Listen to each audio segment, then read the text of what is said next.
غوث اعظم زیر سایہ اربعین۔ الحمدللہ ثم الحمدللہ، اللہ رب العالمین کے بے حد و بے حساب حمد و ثنا کے بعد پیارے محبوب علیہ السلام کی بے حد و بے حساب درود و سلام اور سرکار کے وسیلہ سے آپ کی آل پر، اولاد پر، فطرت پر، ازواج پر، امہات پر اور جمیع علماء اہل سنت پر اور تمام امت محمدیہ پر بے حد و بے حساب درود و سلام کی بات میرے نہایت ہی واجب الاحترام بزرگ دوستو، سامعین و ناظرین، الحمدللہ اللہ کے فضل و کرم سے اور اللہ نے اپنے خاص احسان سے ہمیں اپنے پیارے محبوب علیہ السلام کی امت میں پیدا فرمایا۔ یہ اللہ رب العالمین کا بے حساب اور لامحدود احسان ہے۔ اگر اللہ چاہتا تو ہمیں کسی بھی امت میں وہ پیدا فرما سکتا تھا۔ یہ اس کا احسان ہے اور کرم ہے اور فضل کہ اس نے اپنے محبوب کی محبوب امت میں پیدا فرمایا۔ سبحان اللہ، سبحان اللہ۔ میرے دوستو، آج جمعۃ المبارک کے خطبہ کا موضوع شعبان شریف کی 15ویں رات کے حوالے سے ہے۔ اس رات کو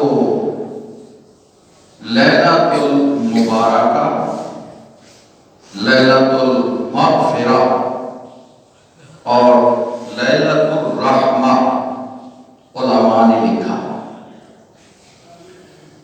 اس رات کے حوالے سے یعنی 15ویں شعبان کی جو رات ہے، اس رات میں اللہ رب العالمین کیا فرماتا ہے اس رات کے بیان میں؟ قرآن کریم کی سورہ حامیم اور پارہ نمبر 25 پارہ نمبر 25 سورہ دخان اس کا نام ہے۔ سورہ دخان، حامیم سے ابتدا ہے۔ اللہ رب العالمین نے اس رات کے حوالے سے ارشاد فرمایا، یہ آیت نمبر 4 اور 5 ہے۔ فیہا یفرق کل امر حکیم۔ اللہ رب العالمین فرماتا ہے کہ ہم اس رات کے اندر ہر حکمت والے امر کو منتخب کر لیتے ہیں۔ اللہ رب العالمین اس رات کے اندر فرق کر دیتا ہے، اللہ پاک یعنی تقسیم کر دیا جاتا ہے، فرق کر دیا جاتا ہے، تقسیم کر دیا جاتا ہے۔ ہر فیصلہ یعنی جو بھی آگے سال میں ہونے والا ہوتا ہے، 15ویں شعبان سے اگلی 15ویں شعبان تک یعنی 14 شعبان تک جو کچھ ہونے والا ہوتا ہے وہ سب کچھ لکھ دیا جاتا ہے۔ اللہ رب العالمین اپنے فرشتوں فرشتوں کو جن کی ذمہ داری دنیا کے امور پر لگی ہوئی ہوتی ہے، ان کو یہ پورا ان کا جو شیڈول ہوتا ہے وہ عطا کر دیتا ہے۔ اچھا، اس شیڈول کے اندر کیا کیا لکھا جاتا ہے؟ اس کے اندر جس بندے کی موت ہونی ہے وہ لکھ دیا جاتا ہے۔ 15ویں شعبان سے 14ویں شعبان تک پورے سال کے اندر جس دن جس موقع پر جس طرح موت ہونی ہے وہ لکھ دی جاتا ہے۔ رزق لکھ دیا جاتا ہے۔ جو روحیں اس سال کے اندر آنے والی ہیں وہ لکھ دیا جاتا ہے۔ رزق کم ہے یا زیادہ ہے وہ لکھ دیا جاتا ہے۔ یعنی اللہ رب العالمین کے جتنے بھی امور تکوینیہ ہیں وہ تمام کے تمام لکھ دیے جاتے ہیں اور وہ فرشتوں کے سپرد کر دیے جاتے ہیں۔ پیارے محبوب علیہ السلام اس رات میں سرکار عالم صلی اللہ علیہ وسلم آپ قیام کرتے، یعنی نوافل ادا کرتے۔ حضرت اما عائشہ صدیقہ رضی اللہ تعالی عنہا آپ کی ایک مشہور روایت ہے، یہ جامع ترمذی کے اندر موجود ہے۔ سیاستہ کی 30ویں کتاب جامع ترمذی ہے، اس کے اندر موجود ہے کہ حضرت عائشہ صدیقہ رضی اللہ تعالی عنہا آپ فرماتی ہیں کہ ایک رات کو میں اٹھی تو میں نے دیکھا کہ محبوب علیہ السلام بستر میں موجود نہیں۔ سرکار کی محبوبہ زوجہ محترمہ تو کچھ پریشانی ہوئی تو وہ کہتی ہیں کہ میں باہر نکلی تو نبی پاک صلی اللہ علیہ وسلم جنت البقیع میں، بقیع قبرستان ہے مدینہ شریف کے اندر، کہ آپ بقیع قبرستان میں لوگوں کے لیے دعا کر رہے ہیں۔ حضرت عائشہ صدیقہ رضی اللہ تعالی عنہا آپ فرماتی ہیں کہ میں سرکار کا پیچھا کرتی ہوئی وہاں سرکار کے قریب پہنچی تو محبوب علیہ السلام نے بیٹھے ہوئے فرمایا کہ اے عائشہ، آپ نے کیا گمان کیا کہ اللہ اور اللہ کا رسول آپ کے ساتھ کوئی زیادتی کرے گا؟ تو حضرت عائشہ صدیقہ رضی اللہ تعالی عنہا عرض کرتی ہیں کہ یا رسول اللہ، میں نے گمان کیا کہ شاید آپ کسی اور زوجہ کی طرف چلے گئے۔ محبوب علیہ السلام نے ارشاد فرمایا کہ اے عائشہ، یہ 15ویں شعبان کی رات کو اللہ رب العالمین پہلے آسمان پر نور اجلال فرماتا ہے، اور بنی کلب ایک وہاں پہ قبیلہ تھا، وہ بنی کلب قبیلہ جو تھا وہ اس لیے بھی مشہور تھا کہ وہ بہت زیادہ بکریاں وہ پالتا تھا، بہت زیادہ بکریاں ہوتی تھیں ان کی۔ تو نبی پاک صلی اللہ علیہ وسلم نے فرمایا کہ بنی کلب کی بکریوں کے بالوں سے بھی زیادہ تعداد میں اللہ رب العالمین اس رات میں لوگوں کو معاف فرماتا ہے، لوگوں کی بخشش فرماتا ہے۔ تو نبی پاک صلی اللہ علیہ وسلم کی اس حدیث سے ہمیں یہ پتہ چلتا ہے کہ شعبان کی رات بخشش کی رات ہے، اور شعبان کی رات یہ وہ رات ہے کہ جس میں ہم بھی اگر قبرستان جائیں تو سرکار کی سنت ادا ہو جائے گی۔ یہ وہ رات ہے کہ جس رات میں ہم بھی اگر ساری رات نہیں تو کم جتنا بھی وقت مل سکتا ہے 2 نفل پڑھ سکتے ہیں، 4 پڑھ سکتے ہیں، 100 پڑھ سکتے ہیں، جتنا بھی آپ کو طاقت ہو، تو اس رات کے اندر اگر ہم نفل پڑھتے ہیں تو اللہ تعالی ہماری بخشش فرما دیتا ہے۔ نبی پاک صلی اللہ علیہ وسلم نے فرمایا کہ اللہ رب العالمین اس رات کے اندر تمام لوگوں کے نامہ اعمال لکھے جاتے ہیں، اور اس رات کے اندر اللہ تعالی موت بھی لکھواتا ہے فرشتوں کو، رزق بھی، عزت بھی، شہرت بھی، دولت بھی، اولاد بھی۔ جو بندہ چاہتا ہے کہ اس کے معاملات خراب ہو چکے ہیں، اس رات میں اللہ کی بارگاہ میں پہنچ جائے اور اللہ رب العالمین کی رحمت کو لوٹ لے۔ اور اللہ رب العالمین کی رحمت ایسی ہے کہ وہ نہ ختم ہونے والی رحمت ہے۔ اللہ تعالیٰ خود اس رات میں رحمت لوٹاتا ہے، اور کوئی حد نہیں کہ جو چاہے کوئی آگے مانگ لے۔ نبی پاک صلی اللہ علیہ وسلم نے یہ اس رات میں جو ہے یہ جو رات ہے، اس رات کے اندر نبی پاک صلی اللہ علیہ وسلم نے فرمایا کہ جو بھی بندہ مانگتا ہے اللہ اسے عطا کرتا ہے۔ جو کچھ بھی کوئی مانگتا ہے اللہ تعالیٰ اسے عطا کرتا ہے۔ یعنی یہ جو 15ویں کی رات ہے، اگر کوئی بندہ اللہ تعالیٰ سے معافی مانگنا چاہتا ہے تو یہ خوش قسمتی کی بات ہے کہ اس رات میں وہ بندہ اللہ سے معافی مانگ لے۔ یہ سمجھ لیں کہ ایک اللہ تعالیٰ نے ہمارے لیے گولڈن چانس رکھا ہے، یہ گولڈن چانس ہے۔ نبی پاک صلی اللہ علیہ وسلم سے حضرت عائشہ صدیقہ رضی اللہ تعالیٰ عنہا اور بعض صحابہ نے پوچھا کہ یا رسول اللہ، آپ اس مہینے میں یعنی شعبان کے مہینے میں اتنے روزے کیوں رکھتے ہیں؟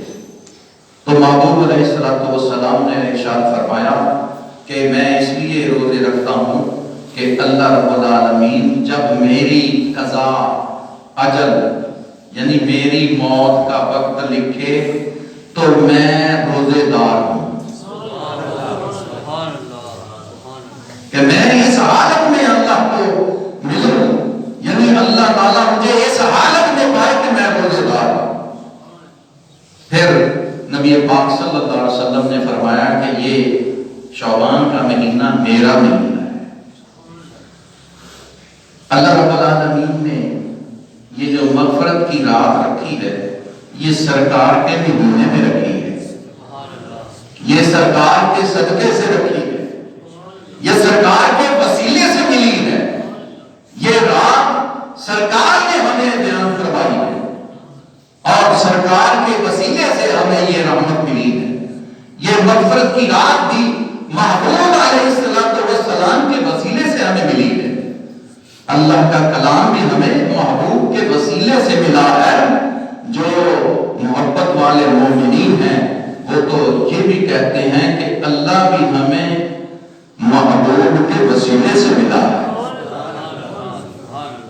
اب اس میں کوئی دو رائے تو نہیں ہے کہ اللہ کی پہچان یا اللہ کا کلمہ یا اللہ کی ذات کے بارے میں ہمیں کس نے بتایا؟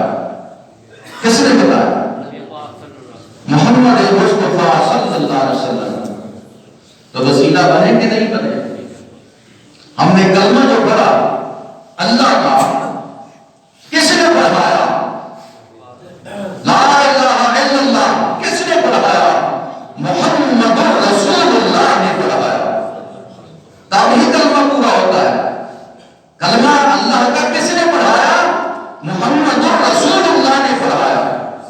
تو محمد رسول اللہ صلی اللہ علیہ وسلم کی محبت کا یہ تقاضا ہے کہ آپ کی اس سنت کو بھی ہم زندہ رکھیں۔ اس رات میں جو بندہ کہتا ہے کہ میرے کاروبار میں برکت نہیں ہے، وہ کاروبار میں برکت مانگ لے، اور جو گنہگار ہے، سیاہکار ہے، وہ اللہ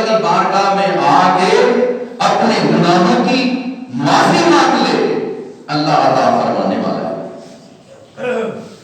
ایک آیت مجھے یاد آ گئی، ایک بزرگ کعبۃ اللہ کے اندر ضعیف بزرگ ہیں، انہوں نے غسل کیا اور احرام باندھا، ان کے ساتھ ایک نوجوان بھی طواف کے لیے حاضر ہوا، دونوں نے طواف اکٹھے کیا۔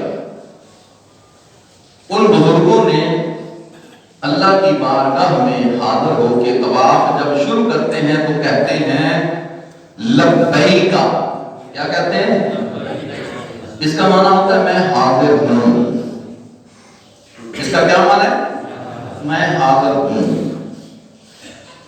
تو اس بزرگ کو آواز آئی لا لبیک، تیری حاضری قبول نہیں ہے۔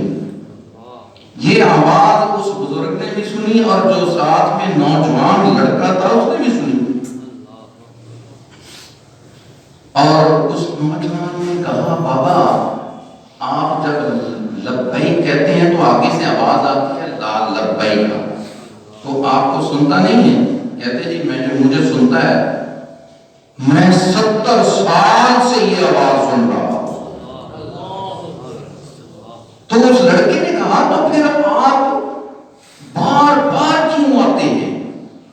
آپ نے کہا، وہ جو بزرگ تھے اس نے کہا کہ میں اس لیے آتا ہوں کہ میرے رب کی رحمت بڑی وسیع ہے، کبھی تو مجھے قبول کر لے گا، کبھی تو لبیک میری قبول کر لے گا۔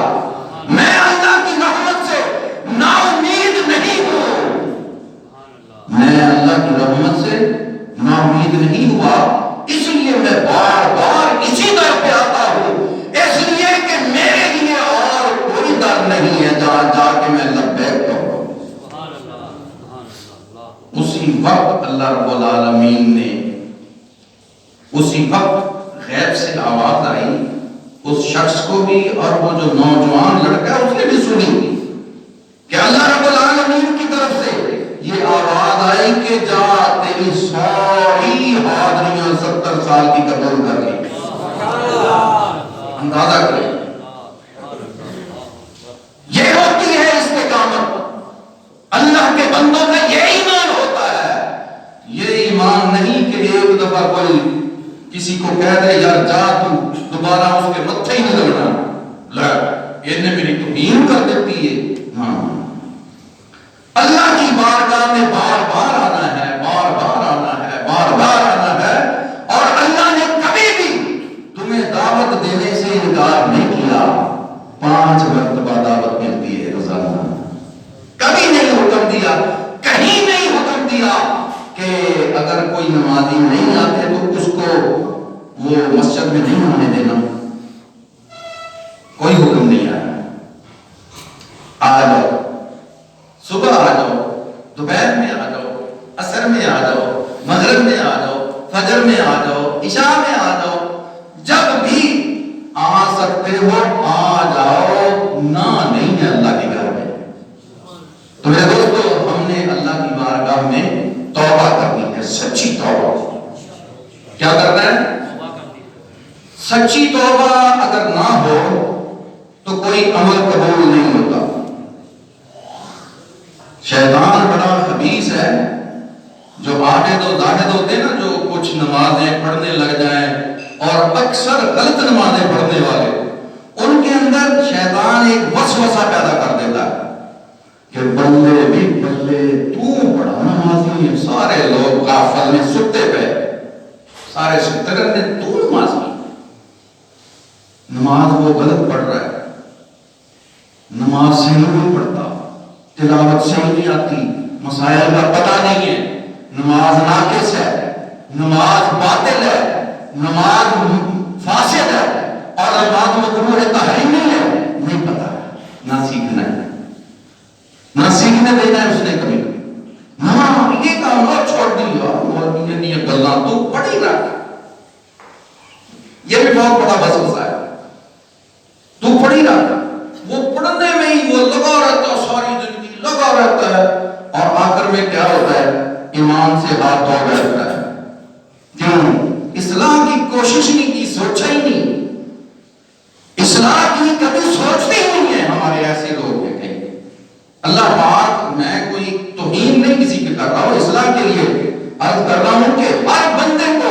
چاہیے کہ اپنی اصلاح کرے.